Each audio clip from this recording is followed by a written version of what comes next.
안녕하세요, 크립토 노마드입니다. 비트코인 흐름 바라보고 있으면 참 답답한 느낌 감출 수가 없는데, 그래도 리플 소송 소식과 관련해서는 그나마 긍정적인 상황들이 전해지고 있어서 조금은 위안이 되는 것 같기도 합니다. 이번에 우리를 설레게 만든 인물은 SEC에서 대표적인 암호화폐 친화적인 인물이자 게리 겐슬러가 헛소리를 하면 딴지를 거는 호연지기를 가진 인물, 크립토맘이라고 불리기도 하는 헤스터 피어스 SEC 위원입니다. 원래 말을 되게 시원시원하게 하는 양반인데 이번에는 사석에서 이렇게 말했다라고 합니다. SEC는 원하는 결과를 얻지 못할 것이다. 소송에서 질 것이라는 말을 아예 저렇게 직설적으로 표현을 한 겁니다.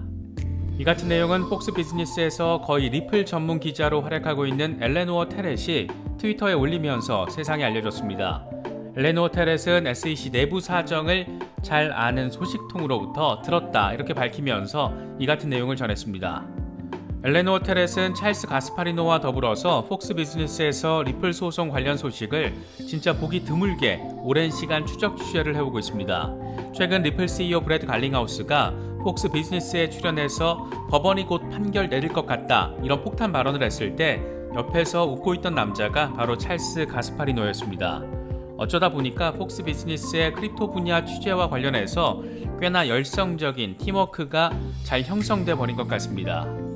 비트코인의 경우에는 최근 들어서 완전한 위험 자산으로서의 특성을 확인하면서 전쟁 리스크를 온몸으로 받아내고 있는 모습을 보여주고 있습니다.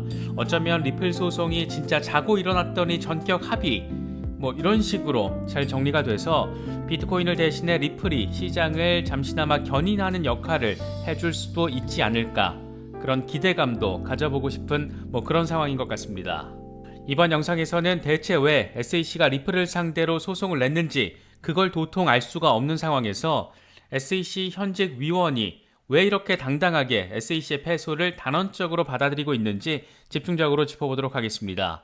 분위기만 놓고 보면 진짜 빠르면 4월, 늦어도 8, 9, 10월 이 사이에는 충분히 마무리가 될 수도 있을 것 같은데 장기 홀더분들은 조금만 더 기운 내실 수 있으면 좋겠습니다. 본격적인 시작에 앞서서 좋아요와 구독 또 알림 설정을 꼭 부탁드리겠습니다. 영상 제작에 아주 큰 도움 된다는 말씀 함께 드립니다. 그럼 시작하겠습니다. 헤스터 피어스 위원은 SEC 내부에서도 특히나 크립토 인더스트리에 친화적인 입장을 가진 인물입니다. 워낙 전폭적인 혁신 마인드를 강조해 오다 보니까 크립토맘 이런 별칭으로 더 자주 거론됩니다. 최근에는 나는 아직 비트코인 현물 ETF가 승인되지 않은 것이 놀라울 따름이다 이렇게 공개적으로 밝히면서 역시 크립토맘 이런 평을 받기도 했습니다. 그녀는 지난해 4월에도 미국에서 서둘러 암호화폐 규제 프레임워크를 구축해야 한다 이렇게 말하면서 미국 정부가 만약이라도 비트코인을 금지하려고 하면 그건 바보 같은 짓이 될 것이다 이렇게 밝히기도 했습니다. 당시 중국이 비트코인 금지 이슈를 꽤나 강하게 푸시하고 있을 때였습니다. 특히 최근에는 게리 겐슬러 위원장을 향해서는 그는 내 보스가 아니다 이렇게 폭탄 발언을 하면서 내부적으로도 사이가 썩 좋지 않다라는 점을 느낄 수 있었습니다. 이랬던 그녀가 이번에는 리플 SEC 소송과 관련해서 SEC가 원하는 결과를 얻지 못할 것이다 이렇게 사석에서 밝힌 것으로 전해지면서 주목도를 높이고 있습니다. 게리 겐슬러 위원장이 SEC는 때로 질 때도 있다 이렇게 공개적으로 인터뷰를 통해서 밝히고 난 뒤에 하루 뒤에 브래드 갈링하우스 리플 CEO가 조만간 법원 판결 나올 것 같다 이렇게 말해서 엄청난 반향을 일으켰었는데 마치 무슨 릴레이 멘트 하듯이 이번에는 현직 SEC 위원이 대놓고 우리가 소송에서 질 거다 이렇게 말을 해버린 겁니다. 이 같은 내용은 폭스 비즈니스에서 리플 소송과 관련해 거의 전문 기자 수준으로 활약하고 있는 엘레노어 테렛이 트위터를 통해서 공개하면서 세상에 알려졌습니다. 내용은 이렇습니다. 심지어 SEC 내부 인사조차도 SEC가 리플을 상대로 한 소송에서 이기는 것에 자신감을 갖고 있지 못한 것으로 드러났다. SEC 내부 사정을 잘 아는 소식통이 나한테 못지를 준 건데 헤스터 피어스가 최근 사석에서 SEC가 원하는 결과를 얻지 못할 것이다 라고 말한 것으로 전해졌다. 이렇게 상황을 설명했습니다. SEC가 원하는 결과를 얻지 못할 수도 있다. 그럴 수도 있다. 그럴지도 모른다. 이런 게 아니라 아예 단정적으로 원하는 결과 얻지 못할 것이다. 이렇게 표현을 해서 특히나 더 눈에 띄는 것 같습니다. 사실 이 양반은 원래부터 리플 소송이 왜 이루어진 것인지 그 자체를 이해하지 못한다라고 밝혀왔던 인물입니다. 헤스터 피어스 위원은 만약 회사가 투자금을 모금했다라면 그건 증권일 수 있다. 하지만 네트워크의 기능 속에서 뭔가 파는데 매매하는데 사용되는 것이라면 그건 적어도 내게는 증권으로는 보이지 않는다. 이렇게 말하기도 했습니다. 증서를 주고 투자금을 받았다면 그건 증권일 수 있지만 네트워크에서, 그러니까 블록체인에서 매매 수단으로 활용되는 것은 적어도 증권은 아니다. 이런 주장이라고 할 수 있습니다. 우리 생각이잖아 이게. SEC의 소송 정당성 자체에 의문을 제기했던 건데 이 양반 확실히 여장부입니다. 우리가 최근에 일련의 발언들에 더 주목할 수밖에 없는 이유는 소송의 쟁점과 증거를 정리하는 디스커버리가 끝난 직후에 이 같은 발언들이 쏟아지고 있기 때문입니다. 이런 전반적인 분위기를 감안해서 현재 우리가 기대해 볼 수 있는 상황적인 시나리오는 아주 단순화시키면 두 가지 정도입니다. 먼저 양측의 전격적인 합의, 이렇게 되면 그냥 소송 끝나는 겁니다. 어떤 식으로 합의문이 작성될지가 관건인데 리플 입장에서는 당연히 XRP 증권 아니다, 이런 부분을 포함시키려고 할 것이기 때문에 사실 합의 자체가 그렇게 수월하거나 단순한 문제는 아닙니다. 다만 우리를 기대하게 만드는 것은 SEC가 워낙 뻘짓을 많이 한 게 하나둘 시간이 갈수록 계속 드러나면서 추가되고 있기 때문에 아예 꼬리를 내릴 가능성, 그러니까 더 쪽팔리기 전에, 기각당하기 전에 합의하자, 이런 방식을 통해서 리플과 SEC 모두 윈윈할 수 있는 극적 합의, 이런 걸 기대해 볼 수 있는 건데 우리 같은 XRP 홀더들 입장에서는 이게 베스트 케이스입니다. 다음으로는 일단 정식 재판으로 진행된 뒤에 또다시 지리한 6개월 안팎의 시간을 견뎌야 하는 상황입니다. 기각을 포함한 재판부의 판결이든 대심원 판결이든 이런 것들이 나오기 위해서는 최소 8월에서 10월 정도 사이가 될 것으로 예상되고 있는 상황입니다. 리플이 쟁점이 유사한 다른 집단소송 사건의 합의를 당초 8월에서 11월로 연기를 한 것을 보면 정식 재판으로 이어질 경우에 아무리 빨라야 8월, 늦으면 10월, 진짜 늦으면 11월 초, 이 정도까지 생각해 볼 수 있는 상황이고 리플 측도 내부적으로 이 같은 타임테이블을 깔아놓고 준비를 하고 있는 것으로 바라볼 수가 있습니다. 진짜 베스트 케이스로 양측이 전격 합의를 이루게 되면 요즘같이 비트코인이 무기력한 상황에서 리플은 시장을 견인하는 역할을 하게 될지도 모릅니다.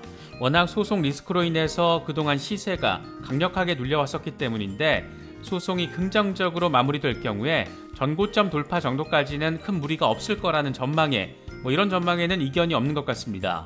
다만 이더리움이 그랬던 것처럼 미쳐 날뛰는 수준으로 시세를 받으면 사실 XRP가 어디까지 갈지는 지금 예단하는 것은 불가능하다라는 게 가장 정답에 근접한 표현이 아닐까 싶습니다. 일각에서는 XRP가 $100, $1000 가면 시총이 어떻게 되는 줄 아냐? 말도 안 된다. 이런 지적이 많이 있는데 사실 이건 이더리움이 $200일 때도 비슷한 말들이 되게 많았습니다. 일리 있는 분석일 수 있지만 크립토 시장에서 전망과 현실은 정반대일 경우도 왕왕 있다는 것을 생각해보면 기대감을 갖게 되는 것은 홀더 입장에서는 어쩔 수 없는 것 같습니다. 이어서 비트코인 상황도 짚어보겠습니다. 비트코인은 그래도 38,000달러는 어떻게든 지지를 받으려는 모습을 내보이면서 39,000달러 돌파 시도를 이어가고 있습니다. 일단 4만 달러 위로만 잘 올라가면 45,000달러까지 내다볼 수 있는 그런 상황이기 때문에 이래저래 관심도가 상당히 높은 그런 구간에 지금 현재 자리하고 있다라고 할 수 있습니다. 이런 가운데 비트코인 매수 세력이 최근 2개월 동안 비트코인 단기 보유자의 매도 물량을 흡수하고 있다라는 분석도 제시됐습니다. 글래스노드는 주간 보고서를 통해서 비트코인 매수 세력들은 약 2개월 동안 완만하지만 지속적인 매도 압력을 흡수하고 있다. 매도 압력은 주로 단기 보유자들의 매도 물량에서 비롯됐다라고 진단했습니다. 개미들이 놀라서 팔고 있으면 이걸 고래들이 다 사재 끼고 있다라는 겁니다. 그러면서 최근 암호화폐 약세장은 과거의 약세장보다 낙폭이 작았다. 또 온체인 데이터상 패닉셀의 정도도 시장 규모에 비해서 현저히 낮았다. 단기 보유자가 이끄는 하방 압력은 손실을 입은 코인을 판매하는 것이 전형적이고 장기 보유자는 2021년 1월 이후에 지속적인 홀딩 추세를 보여주고 있다. 이건 거시적 리스크 격화로 인한 불확실성이 확산되면서 장기 보유자들의 암호화폐에 대한 확신이 점점 더 커지고 있는 신호라고 강조했습니다. 그런가 하면 비트코인이 70일 연속 200일 이동평균 아래에서 하회하고 있기 때문에 바닥에 가까워졌다라는 분석도 나왔습니다.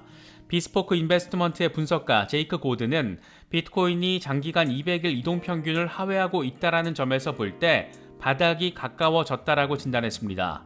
그러면서 비트코인은 오랜 기간 200일 이동평균 아래에서 머문 뒤에 반등을 할 때는 가파르게 상승하는 경향이 있다라고 분석했습니다.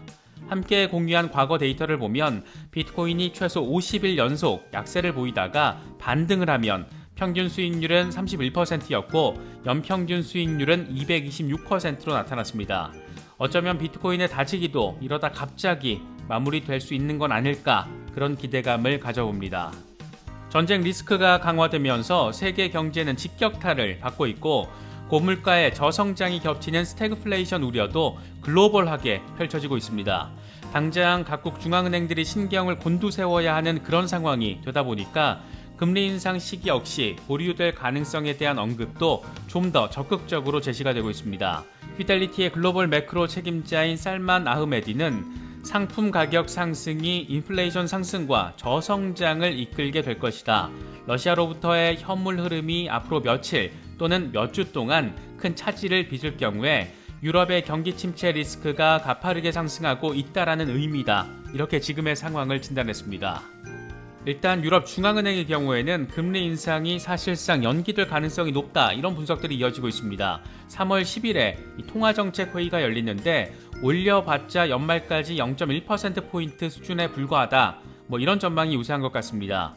지난달까지만 하더라도 연말까지 0.5%포인트 올릴 거다, 이런 예상이 훨씬 우세했었는데 이런 것과 비교해보면 유럽의 인플레이션 상황이 심각하긴 심각하다, 전쟁 이후에 정말 심각해졌구나, 이런 점을 다시금 느낄 수 있는 부분입니다. 미국 연준의 경우에는 일단 0.25%포인트 수준으로 인상이 이루어질 것이라는 목소리가 굉장히 우세합니다. 다만 당초 0.5%포인트 이상 고강도 인상이 우세했었기 때문에 0.25%포인트 인상은 사실상 금리 인상을 연기하는 것과 또 동결하는 것과 다름없다라는 분석도 많습니다. 인플레이션 상황이 심해서 올리긴 올려야 하는데 이 전쟁 리스크로 인해서 스태그플레이션으로 번질 수도 있는 그런 상황인 만큼 물가 잡기와 경기 부양, 이 둘 사이에서 줄다리기를 꽤나 열심히 해야 하는, 잔머리를 잘 굴려야 하는 그런 상황에 직면하고 있는 것으로도 바라볼 수 있습니다. 일단 금리 인상 이슈가 전쟁 이전과 이후 상황이 다르다라는 점에서 투자시장 참여자 입장에서는 다행이라면 다행인 부분이기도 합니다. 특히 미국도 중국도 인프라와 관련해서 돈을 쏟아내는 방향으로 이야기가 나오고 있는 만큼 연준이 돈을 직접 찍어내는 양적 완화는 어렵더라도 간접적으로 정부가 돈을 푸는 방식으로 돈줄을 만들어낼 가능성 상당히 높은 상황입니다. 단기적으로는 시장 상황 자체가 어렵지만 충분히 호재성 상황으로 전환될 여지도 존재하고 있다, 기다리고 있다, 이렇게 바라볼 수도 있을 것 같습니다. 어지러운 세상 흐름 속에서도 여러 가지 소식들이 이어지고 있습니다. 결코 쉽지 않은 상황이지만 이런저런 소식들 잘 참고하실 수 있으면 좋겠습니다. 이번에 준비한 영상은 여기까지입니다. 영상이 도움이 되셨다면 좋아요와 구독, 또 알림 설정을 꼭 부탁드리겠습니다. 영상 제작에 아주 큰 도움 된다는 말씀 함께 드립니다. 언제나 성투하시기를 기원하겠습니다. 시청해주셔서 감사합니다. 지금까지 크립토 노마드였습니다.